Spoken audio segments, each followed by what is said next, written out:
Okay, cooking is a personal thing, and it's all in how you approach it and the types of foods you choose to eat and how you go about it and all that. Meanwhile, you're going to need some basics that are going to get you started in the kitchen. Basics in the terms of things like cooking vessels, utensils, and bowls to mix and prep food in, cutting boards, stuff of that nature. And that's what I'm going to show you in this first segment, is some of the tools that I think are necessary because you really can't cook without them. Now we can talk later about what types of things you should pick up, but I'm going to show you the sizes that I think are necessary and stuff like that. All right, the first thing I'm going to do is show you this pot rack that's up here. This pot rack is actually an IKEA Grundle shelf come pot rack. It's designed for this sort of thing. And I put it up about 4 years ago, as a way to put my most oft used pots and pans so they can be easily accessible when I'm cooking. Because I'm one of those people who's grab and go kind of a cook. Okay, first things first. This pot I'm going to recommend, it's a 3.5 quart, but I also recommend if you find it, a 4 quart will work just as well. These are great for cooking small batches of soup, making things like mashed potatoes, things like that for a family of 4. And I use this for when I'm making things like leek and potato soup. It's perfect size for that. So this is a 3.5 quart, and it's made by David Burke, or made for David Burke. I picked it up along with this bottom pot at Home Goods for about $25 for the two of them together. Anyhow, this is one size. The 1.5 quart is what I would also recommend that you get as well. The 1.5 quart is great for things like oatmeal, and it's perfect for if you want to soft boil your eggs, things of that nature. The 1 quart, and this is a little less than a quart, just like a quarter quart or something like that, half quart, and it's great for browning butter and little things like that. But these two sizes at minimum, 1 to 1.5, perfect for someone starting out, and especially if it's for a person who's on their own, maybe another person, perfect for that kind of thing, small jobs basically.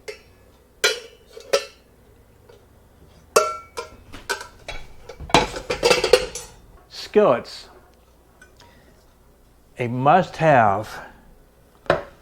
This, by the way, is a chicken fryer, and it's also known as the Saute Pan.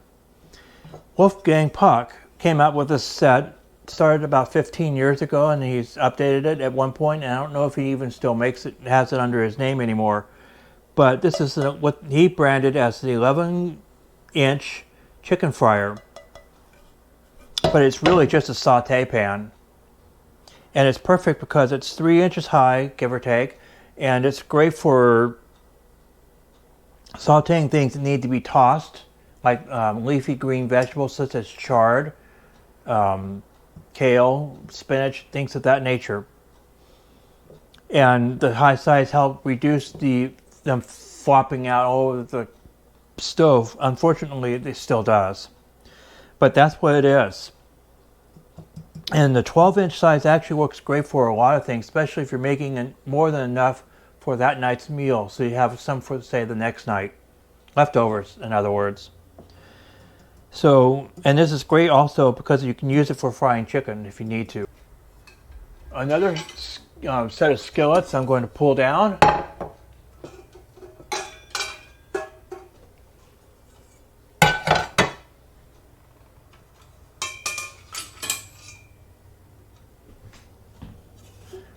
are 10-inch skillets. This is non-stick. And I'm not a real big fan of non-stick these days. I used to be a little bit more so, but they tend to not last as long as, say, a carbon steel or stainless steel pan. But they work for when you absolutely need something to be truly non-stick, like making omelets and things of that nature. This is the 10-inch, and 10-inch or 12-inch, if you're going to be doing bigger crowds, like for a family of 4, is a good size to have. 8-inch is also great because if you just need to fry up a single egg, they're perfect for that. So this is the 10-inch. This is what I use. I used to have a 12-inch non-stick, but I got rid of it when I got the chicken fryer or saute pan. Carbon steel is a good thing to have, but for most carbon steel you will need to season it, and it's not that difficult to do, but it can be intimidating for some people, or at least the illusion of intimidation. Anyway, I'm showing this to you because I happen to have one, but then again, I've been cooking for a long time and didn't get one until this past spring. This pan is great because you use it like you do your cast iron pans, which is you see right here. The cast iron pans take a little longer to heat up, but carbon steel, being thinner weight, doesn't heat up as much, heats up quicker, but it doesn't hold the heat as well. That's the disadvantage, but they work otherwise the same.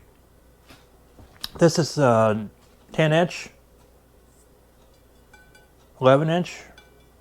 I think it's an 11-inch, but it fits in the pan just fine. Now we come to one of my all-time favorites, and that's the 10-inch cast iron. This happens to be an all-clad, but you don't really need to, when you're starting out, you don't really need all-clad. I would recommend something a little less expensive, but something like a David Burke skillet or something along those lines would work just fine. I picked this up at TJ Maxx for $50 4 years ago, and you can tell I've used it, enjoy it. But normally these go for over $100. So if you can find one for $50, grab it. And it'll last you a long time too. It's true. This is, I think, 3-ply. It's 3-ply aluminum with stainless steel. So, and it goes all the way through, not just the bottom, but the sides and everything. It's what makes them really expensive and pricier. But a 10-inch in this size is perfect for sauteing. And that's what these are. These are skillets, but I use them for things like sauteing mushrooms or anything of that nature. So they get a fair amount of use, but that's what I would recommend also.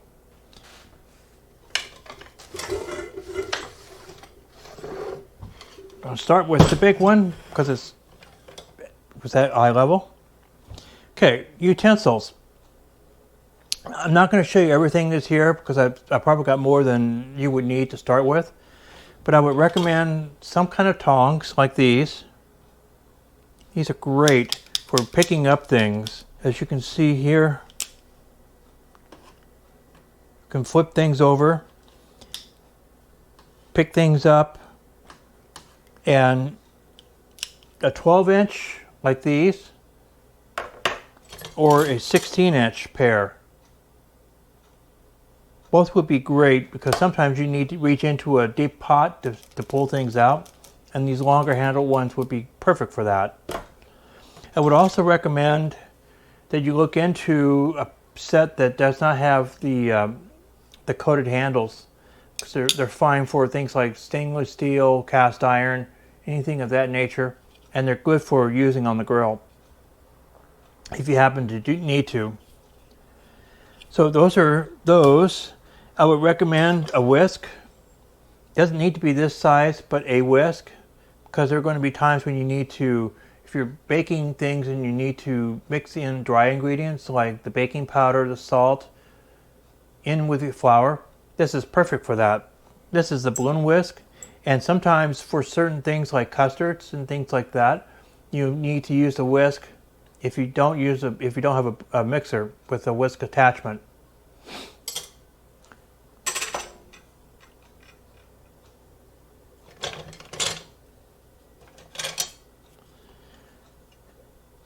Turners, I would recommend turners, but these are the best ones to get, and you can get these without spending too much for them. This is the silicone one, and I bought it because I was still using the non-stick, and it's great for that because you can use it and not worry about it gouging your pans. However, it's not the best. I think there are better ones than these. But this is a stainless steel one, and the only thing that'd be nice not to have is the wooden handles, but this works great for and it's called a fish turner because it's made for turning delicate fish or removing delicate things from, say, the grill or for a pan or whatever, and it turns out it comes in handy for other uses. I would recommend a slot spoon of some sort. This is a wooden one, but I have a melamine one that's in the dishwasher, and you can get them in metal and you can get them in other materials, plastic. I got this for Christmas one year, I think back in the 90s, from a cousin and her brother, or from a niece and her brother at the time. I need to oil it. But serving spoons like this, and don't really have one clean. This is a small version of the same thing. It's melamine.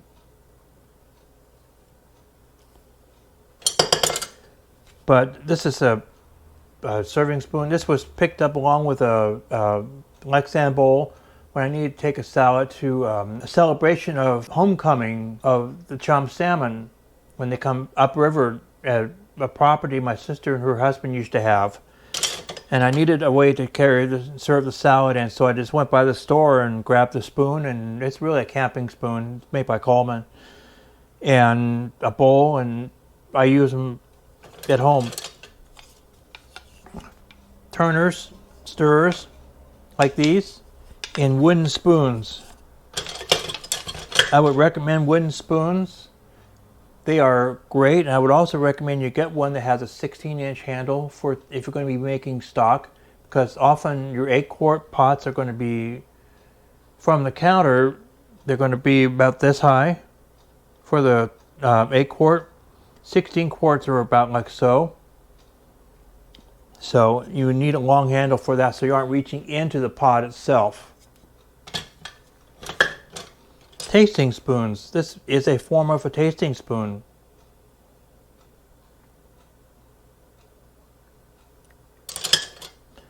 A spider. This is a form of a spider, but most of the ones you'll also see will have a bamboo handle and the spider is made out of wire. Same idea.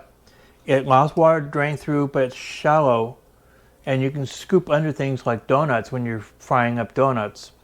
Things of that nature, and they're perfect for that kind of thing. You may find that you need to spread out something a little easier. I don't know if you need it right away, but it's something to pick up, what they call an offset spatula, and it's made for smoothing out things like your casseroles. You may find that you may need to pick one of these up sooner rather than later, but it's not essential when you're first starting out and you're just getting started and you're learning how to cook. But if you're going to learn how to make mashed potatoes, you definitely will need a potato masher, and you also find that you'll need a ladle of some sort. They're great for ladling up soups out of bigger pots, and they're great for transferring pasta water to your sauce. Things of that nature. So they really do come in handy even when you're starting out. The rest of this is all stuff you may find you need, but not necessarily to start with, but things you can pick up as you go along. Now, I started out my kitchen before I even moved out of my own home, but it took me several years to slowly accrue things like dishes, pots and pans, things of that nature. So you can start preemptively picking up stuff, asking for your birthday and for Christmas for things. And I would also recommend that you, for certain things, if you know what you need and you know what type of thing you're looking for, be specific. Say, I want this and this brand and this model. That way you can ensure that you aren't getting the cheapest random thing that your brother decides he wants to get for you, and you end up having to replace it sooner rather than later. Okay, that's the big. I would recommend you get yourself some rubber spatulas. These are silicone, but I would not recommend the artificially made, man-made rubber ones. They tend to be not heat resistant, and they tend to not last too many years before they start splitting and cracking and drying out and turning oily. Silicone will last a long time, and they won't get oily, and they're pretty inert. And they're heat resistant. These are good for 450 degrees F, as you can see right there. These are looking a little worse for wear, but that's because I've had them 15 years and they've been used in hot pans. But I would recommend this size for the heads, because these can fit in narrower necked like mason jar or mayonnaise jars. Something I'm forgot to show. You want something like this, or something that's made specifically for mayonnaise jars, so you get every last drop. These are great.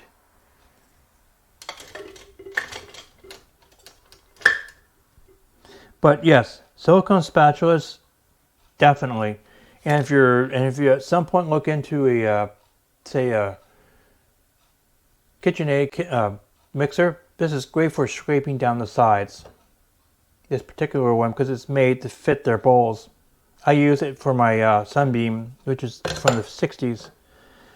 But anyhow, silicone spatulas are great. They're indispensable. This little guy, the main thing here are things like butter spreaders. This is another one. Not just for butter, but you can use them to spread cream cheese. You can use them to spread other types of spreads. This is a short one version of the same thing. Extra knives when you need them. And I just picked these up at Dollar Tree. And a couple of these came from a spare set of knives that my mother had. And they're just from random flatware sets. Vegetable peelers. You will need a vegetable peeler or two. Just like these. This is the Co-Recon, and they're about $5. And they're really, really good. You can get a pack of 3 for, I think, less than $20. This is a vintage one. And it's another style. OXO makes a similar version that's like this, except the handle's a little more comfortable to hold and it's easier to grip. But definitely look into a vegetable peeler for things like carrots, parsnips, anything of that nature.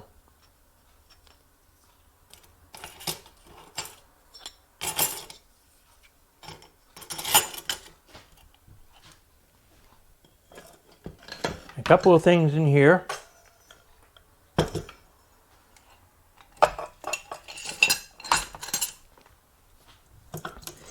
I would recommend a strainer. This is a real small one, but it works really well for those kind of tasks. You may need to get yourself a cheese slicer if you need to cut things like really thin slices of cheese for like putting on your hamburger or whatever.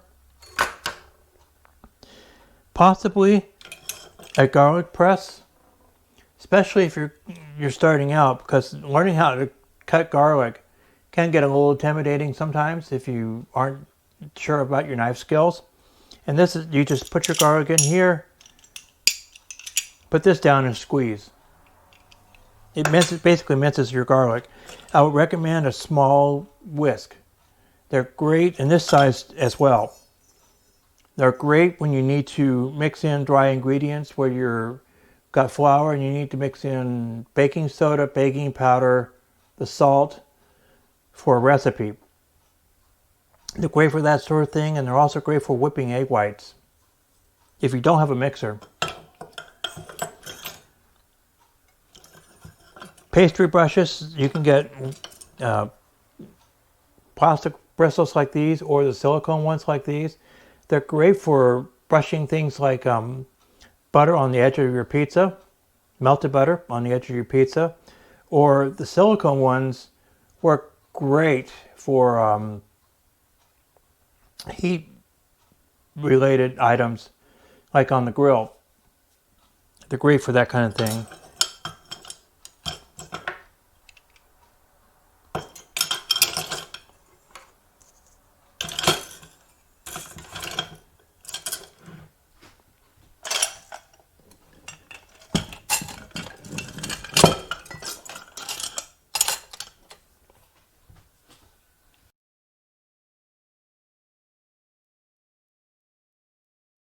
So if you like this video, please hit the thumbs up button, and if you want to subscribe, please hit the subscribe button and ring the bell to be notified. It'll do this channel a world of good, and I'll see you on the next one.